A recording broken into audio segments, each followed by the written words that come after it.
Ես միշտ եղել եմ այն մարդը, ով կրել է աշխարհի ծանրություն։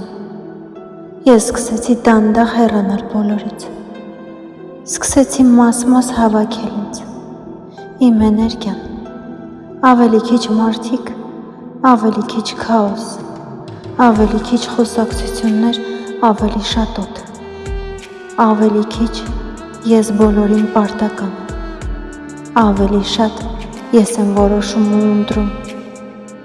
Ու ինքս ինձ ասացի, դադարիր ապրել ուրիշների համար, գոյատևիր ինքդ քեզ համար։ Եկավ պահ,